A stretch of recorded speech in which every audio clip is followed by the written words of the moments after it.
A jolly good Pinot, darling. Thank you. So we've just got these in. These are...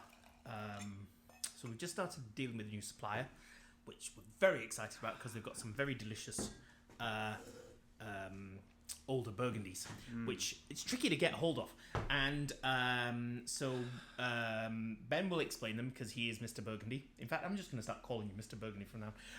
But basically, we've got some of the 2016 and 2012 of these, and the ones that we're doing today are the 2012. So Ben, go. 2012. 2012. You were what? 11 years old? I was 11 years old.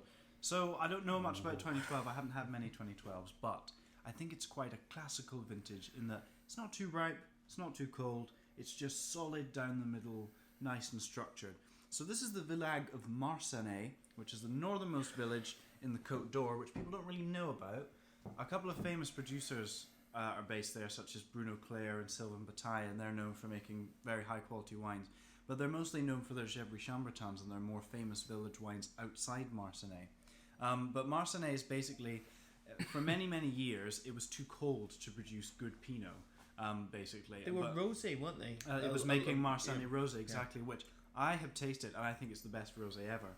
But basically, Marsannay didn't get any Premier Crus and didn't get its own appellation until 1987, when all the other famous villages, got it in the 30s, because it wasn't considered good enough, because it only made rosé and it wasn't known for its Pinot.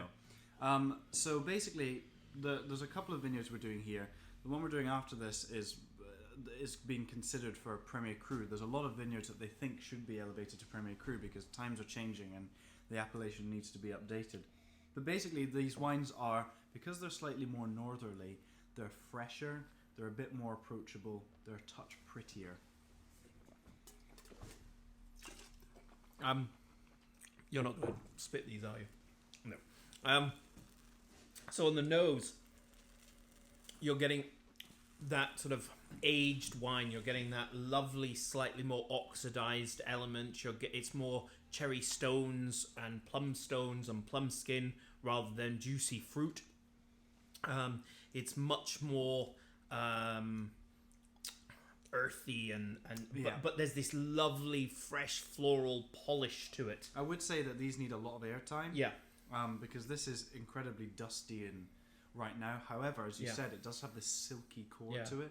The tannins are very, very fine, and they are just starting to subside now into sort of early retirement. But there's still a grip of tannin on that. That's so old school.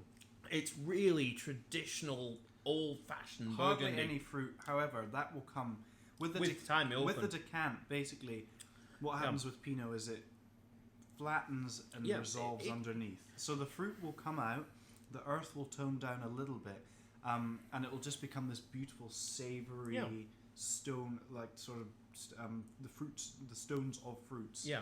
I often think a lot of people always ask me, what should you let a wine breathe? And I always relate this story to them. Imagine you go on a long car journey. The first thing you do when you get out of the car is you stretch. Why? Because you've been cooped up in a car for however many hours and you need to stretch. Well, think about this. These have been in a car for 10 years.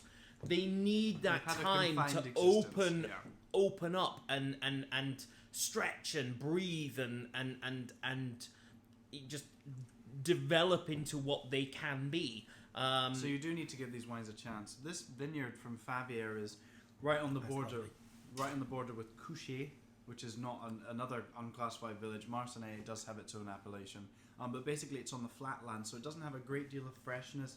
It doesn't have a ton of ripeness either. It's just kind of somewhere in the middle. Yeah, quite old school, quite earthy. Yeah. But just give it the time that it deserves. But also, you can feel that fruit coming through. Yeah, and even just at the end, you've got this cocoa, tobacco-y, sort of very subtle fruit at the back end, which is just going to blossom with time. It'll push through. And 2 or 3 hours. Yeah, and it's going to be lovely. And it's going to be great. Yeah, that's a really, really, really pretty one. Because the great thing, I did a post about this on my Instagram.